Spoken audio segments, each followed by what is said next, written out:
Live TV समाचार में आपका स्वागत है और मैं हूं आपके साथ कनुप्रिया सत्तन। आइए नजर डालते हैं आज की कुछ खास खबरों पर, लेकिन उससे पहले रुक करेंगे आज की हेडलाइंस की ओर। उत्तराखंड में 20 जनवरी को भाजपा प्रत्याशियों की लिस्ट होगी जारी। केंद्रीय नेताओं के नेतृत्व में प्रत्याशियों के नाम पर लगेगी मुहर। मध्य प्रदेश के सीएम शिवराज सिंह चौहान पहुंचे विदिशा। ओला प्रभावित इलाकों में किया भ्रमण। ग्रामीण क्षेत्र में स्वास्थ्य केंद्र खोलने की घोषणा।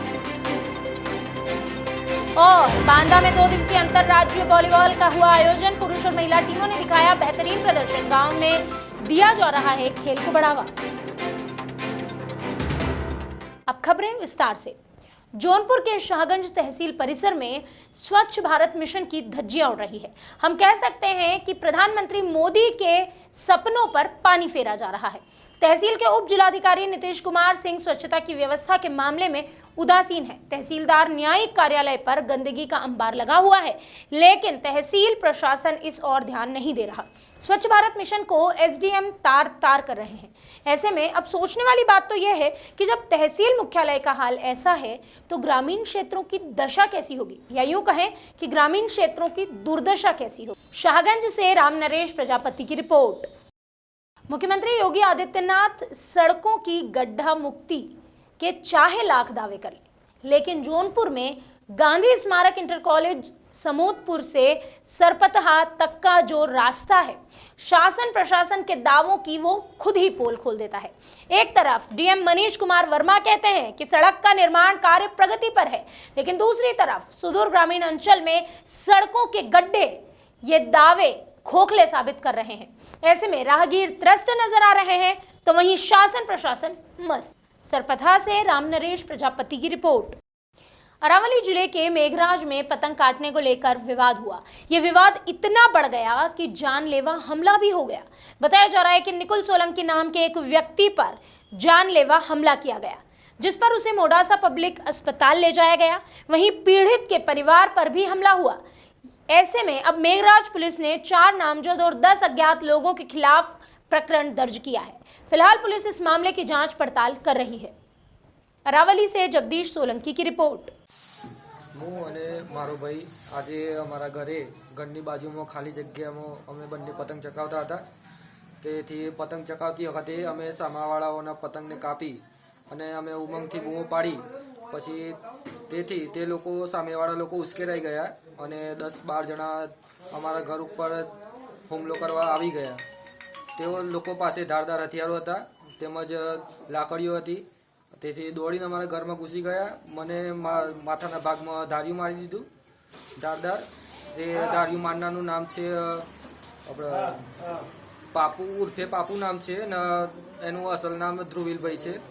અને તથા બીજા તેમના નાના ભાઈ ઉદય કુમાર અને તેમના ફાધર તેમના પપ્પાનું નામ છે કનુભાઈ, તે પણ લાકડી લઈને આવ્યા હતા। અને તેમના કાકા ગણપતભાઈના છોકરા તેમના કાકા ગણપતભાઈ છે, તેમના છોકરા પૃથ્વી કુમાર તે પણ લાકડી લઈને ઘરમાં ઘૂસી ગયા હતા। તેથી તે 10-12 લોકો અમારા ઘરમાં મારવા આવી ગયા હતા તથા મને, મારા ભાઈને, નાના ભાઈને, મારા પપ્પાને, મારા મમ્મીને, नाना भाईनी वहूने बधाने गर्दा पाटनो मार मारेल छे। छत्तीसगढ़ में पसान तहसील के हल्का नंबर 3 के पटवारी दामोदर प्रसाद तिवारी को महिला मुन्नी बाई से नामांतरण के एवज में 20,000 रुपए रिश्वत मांगने के आरोप में कलेक्टर ने निलंबित कर दिया। आरोपी पटवारी ने पूरे मामले को राजनैतिक षड्यंत्र बताते हुए अपने ऊपर लगे आरोपों को खारिज कर दिया। पटवारी दामोदर तिवारी ने क्षेत्रीय विधायक मोहित केरकेट्टा के प्रतिनिधि आनंद मित्तल पर षड्यंत्र कर झूठे केस में फंसाने का आरोप लगाया। ऐसे में पटवारी की बहाली और निष्पक्ष जांच की मांग करते हुए जिला पटवारी संघ सामने आया। इस विषय को लेकर जिला पटवारी संघ एसडीएम से मिलने भी पहुंचा, लेकिन बिजी शेड्यूल होने की वजह से एसडीएम उनसे नहीं मिल पाए।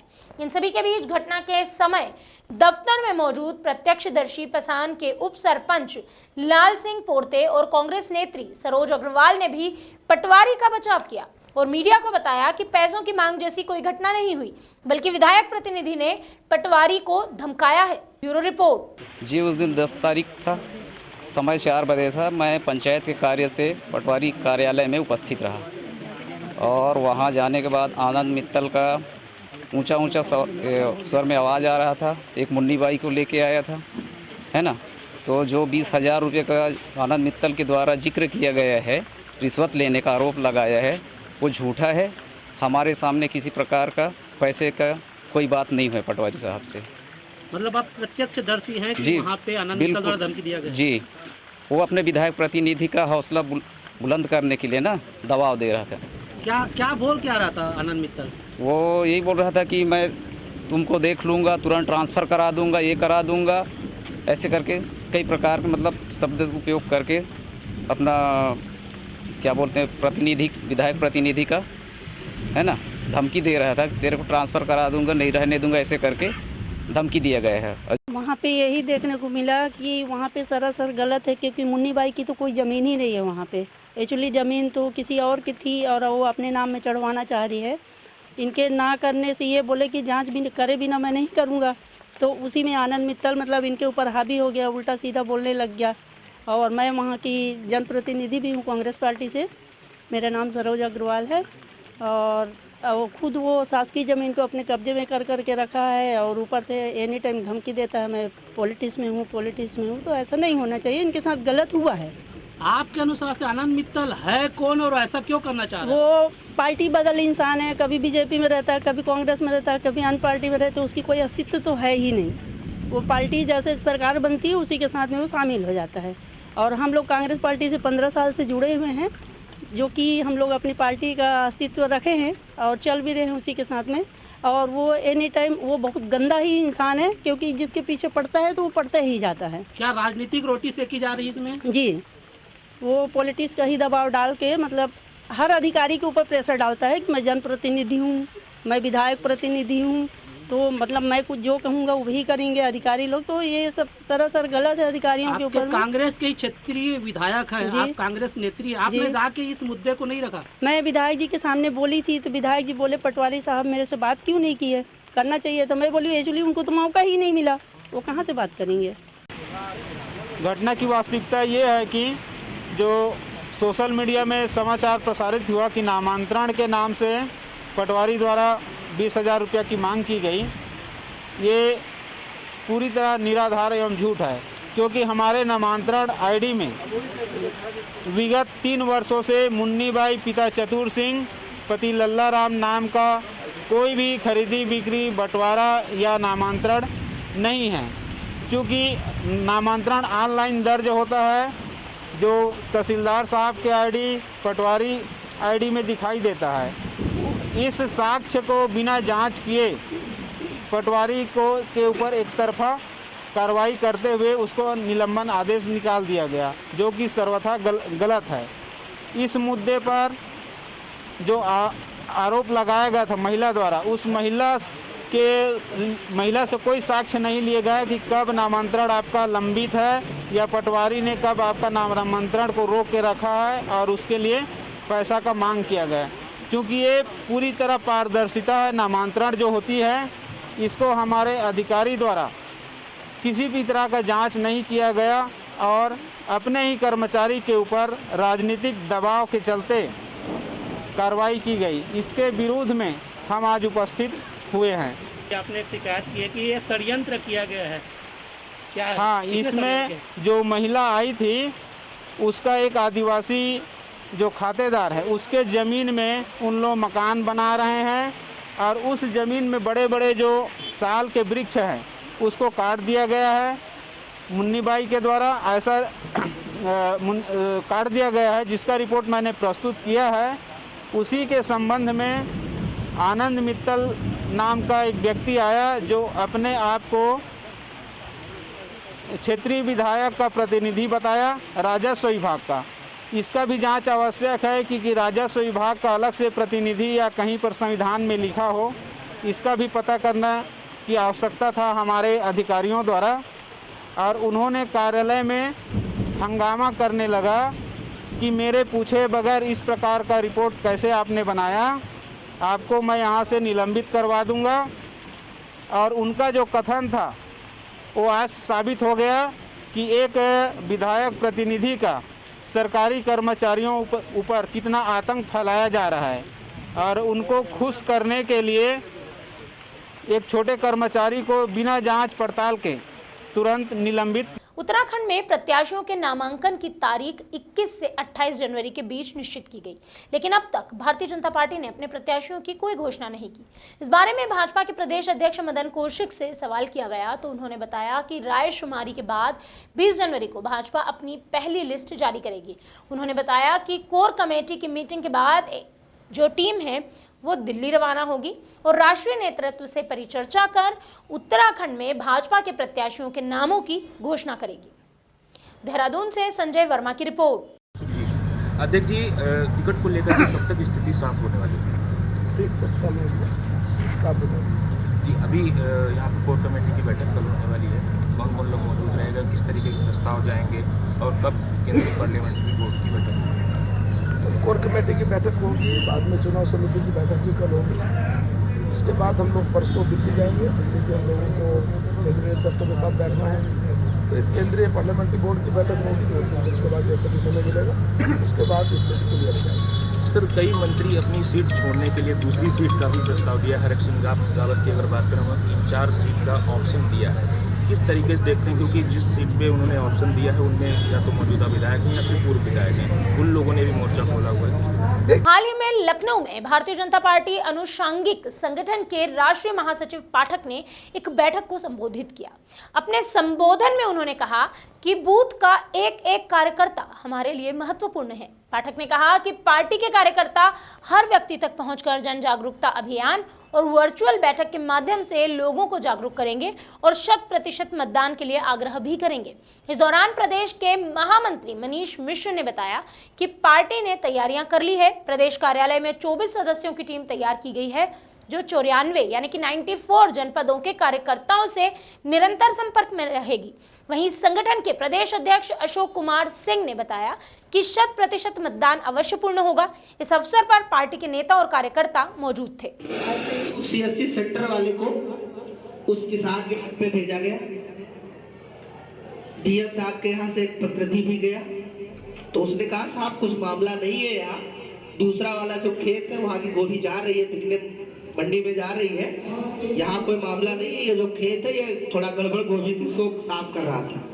हमने कहा ऐसा नहीं, हमारी किसान से बात करो, हमें किसान से डायरेक्ट बात करनी है, हमें किसान का नंबर दो या मेरी किसान से वीडियो कॉलिंग पे बात। मैंने अधिकारी की बात नहीं मानी, मैं किसान से वीडियो कॉलिंग पे बात किया, तो किसान वही लिखा पढ़ी वाली बात बोलना शुरू किया कि मैं 2 रुपए किलो गोभी बेचने पे मजबूर हूँ। अपने सुल्तानपुर में एक हमारे मित्र हैं अशोक पांडे जी, वो 5 स्टार होटल में सब्जियों और फलों की सप्लाई करते हैं। आजाद का बहुत बड़ा काम है दिल्ली में। हमने उनसे बात की, हमने कहा यार बताओ इस समय गोभी क्या भाव चल रही है मंडी में? उन्होंने कहा 25 रुपए, 18 रुपए। हमने कहा हमारी गोभी 15 रुपए में खरीदोगे? अरे भैया क्या बात कर रहे हो? हमने कहा 1-2 रुपए भाड़ा लगे, 15 रुपए में खरीद लो। तो कहे आप 15 में नहीं, हमको 20 में दे। और वो 2 रुपए किलो उसको सिखाया था किसान को, 20 रुपए किलो गोभी अशोक पांडे ने लेने के लिए तय किया और 50% पैसा जो उसके खेत में बची हुई गोभी थी उसका उन्होंने पैसा डाला उस वीडियो के अकॉर्डिंग, और उनकी गोभी समस्तीपुर से पहुंची प्रयागराज और प्रयागराज से दिल्ली। दिल्ली पहुंचने से पहले उसकी प्रॉपर तैयारी थी, वो होटल में चली गई, पैसा भी आ गया पूरा। तो मोदी जी ने किसान बिल में यही रखा था। ये फूल है, आप इसको महीने में फूल तैयार कर सकते हैं और इसका उपयोग यहाँ गांव में तो नहीं है, लेकिन यदि इस फूल को अच्छी सुंदरता को अगर फोटो खींच के हम अपलोड करते हैं कि हमारे फुलबगिया में ऐसे फूल लगे हुए हैं, तो वहां से आपके पास कॉल आती है कि इस फूल को पैक करके यहाँ आप डिस्पैच करिए, यहाँ हमारा पॉइंट है गोरखपुर है और यहाँ से हमारा ट्रांसपोर्टर आता है, फूल चला है। महोबा में एसपी सुधा सिंह ने जनपद वासियों के गुम हुए मोबाइल फोन्स को ढूंढने के लिए निर्देशित किया हुआ है। इस कड़ी में सर्विलांस टीम ने कार्यवाही की और 20 मोबाइल फोन बरामद किए, जिनकी बाजार में अनुमानित कीमत 4 लाख रुपए बताई जा रही है। गौरतलब है इन सभी मोबाइल फोन्स को उनके मालिकों को सौंप दिया गया है, जिसके चलते सभी के चेहरे पर खुशी देखने को मिली। इस पूरी कार्यवाही के दौरान पुलिस टीम की सराहनीय भूमिका रही। Bureau report. ये आज सर्विलांस सेल के द्वारा 20 जो खोए हुए मोबाइल थे, आज उनको जानकारी करके और 20 जो हमारे उसमें उनके उपभोक्ता थे, उनके मालिक थे, उनको बुला के सुपुर्द किया गया है। इन 20 जो मोबाइल हैं उनकी कीमत लगभग 4 लाख रुपए है। ये आज सभी 20 मालिकों को उनके सुपुर्द कर दिए गए हैं। शनिवार को मध्य प्रदेश के मुख्यमंत्री शिवराज सिंह चौहान विदिशा पहुंचे। यहां उनरसी कला में एक जनसभा को मुख्यमंत्री ने संबोधित किया। इस दौरान गांव में स्वास्थ्य केंद्र खोलने की घोषणा भी की गई। वहीं ओला प्रभावित इलाकों में मुख्यमंत्री ने भ्रमण किया। इस मौके पर किसानों से बात करते हुए उन्हें आश्वासन दिलाया कि जल्द ही उन्हें मुआवजा भी मिलेगा। इस अवसर पर कई पार्टी नेता सहित कार्यकर्ता मौजूद थे, जिन्होंने मध्य प्रदेश के सीएम शिवराज सिंह चौहान का गर्मजोशी के साथ स्वागत किया। विदिशा से मुकेश चतुर्वेदी की रिपोर्ट। सर्वे की पूरी लिस्ट जो प्रभावित गांव है पंचायत भवन में चिपकाई जाएगी, चिपकाई की नहीं। और अगर कोई को आपत्ति हो कि फलाने का नुकसान वार छूट गया है तो तुरंत वो बता दे, मैं दोबारा सर्वे करवा दूंगा। कोई किसान नहीं छूटेगा जिसका नुकसान हुआ है।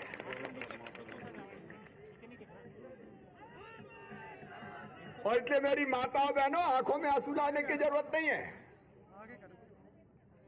नंबर 1, ईमानदारी से सर्वे। विधायक जी तो आ ही गए थे, कलेक्टर और पूरी टीम भी तत्काल आ गई थी।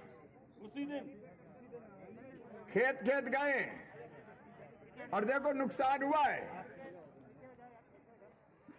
तो देना तो मुझे है राहत। अब देने वाला खड़ा है तो लिखने में क्या दिक्कत है। और ये ईमानदारी से लिखा जाए, कंजूसी से नहीं, उदारता पूर्वकता की मिल जाए। हर गांव में जहां प्रभावित है लिस्ट चिपक गई, तो आप पढ़ लेना। विधायक जी भी मौजूद हैं। बांदा के बबेरू तहसील क्षेत्र में बड़ा गांव ग्राम पंचायत है। यहां बड़े महाराज स्वामी स्टेडियम में हर साल की तरह इस साल भी 2 दिवसीय अंतर्राज्यीय वॉलीबॉल का आयोजन किया गया। देखने में आया कि मुख्य अतिथियों ने फीता काटकर इस कार्यक्रम की शुरुआत की। कार्यक्रम के पहले दिन झांसी बनाम गोरखपुर के बीच मैच खेला गया।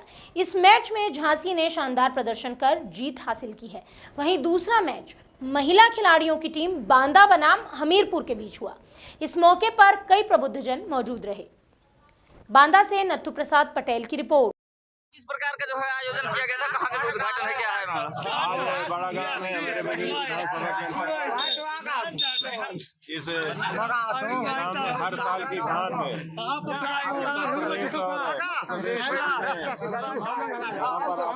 दो देशी कार्यक्रम होता है।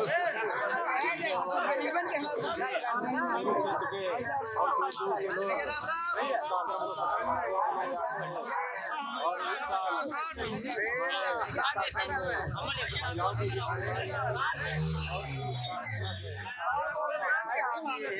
खिलाड़ियों को यहाँ फील्ड और उनको पुरस्कार प्रदान किया जाता है। आज जो है कहाँ पर कार्यक्रम किया गया है? बड़ा गाँव में। आपका शुभ नाम? जौनपुर पुलिस ने गुंडों को मुठभेड़ में दुरुस्त करने का काम किया है। एसपी को इस बहादुरी के लिए राष्ट्रीय स्तर पर सम्मानित भी किया जा चुका है, लेकिन जफराबाद थाने की पुलिस इस बहादुरी से विपरीत नजर आती है। गौरतलब है खरचनपुर के रहने वाले उमानाथ पाल जो पेशे से एक शिक्षक हैं, लेकिन पुलिस ने उन्हें पाबंद कर दिया है। ऐसे में अब शिक्षक उमानाथ निवेदन कर रहा है और कह रहा है कि हमें शिक्षक ही रहने दो, गुंडा ना बनाओ। आखिर क्या है पूरा मामला? जिम्मेदार अधिकारी इस मामले में क्या कोई एक्शन लेंगे? यह भी सवाल बना हुआ है। जौनपुर से विनय कुमार की रिपोर्ट। मैं जफराबाद विधानसभा ग्राम सभा खरचनपुर का रहने वाला हूं। मैं पेशे से अध्यापक हूं, कोचिंग सेंटर प्राइवेट विद्यालय में पढ़ाता हूं। यहां के पुलिस ने हमारे ऊपर जो है 107, 116 में जो है गुंडाई के लिए कि बूथ पे आप गुंडागर्दी करते हैं, उसके लिए जमानत कराने के लिए डीएम साहब के यहाँ जो है हमारे यहाँ पुलिस गई थी।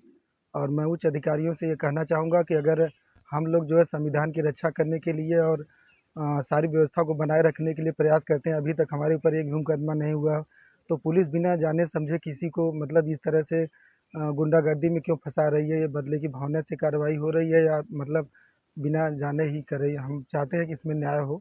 कौन सा थाना है? जफराबाद थाना है, जफराबाद थाना, खरचतपुर ग्राम सभा। क्या नाम है आपका? उमानाथ पाल हमारा नाम है, मेरे पिताजी का नाम रामकिशोर पाल। तो उच्चाधिकारी से क्या मांग करते हैं? हम उच्चाधिकारी से ये मांग करते हैं कि जो ऐसे लोगों का नाम न डाला जाए कि जो कोई गुंडा ना हो, जो समाज में अच्छा मतलब काम कर रहे हैं, तो उनके लिए ये सब मनमानी न की जाए। जो है जो गुंडा है उनका गुंडा एक्ट में दिया जाए, हम लोगों का न दिया जाए। अभी के लिए बस इतना ही। बाकी खबरों का सिलसिला लगातार रहेगा जारी। आप देखते रहिए लाइव टीवी समाचार।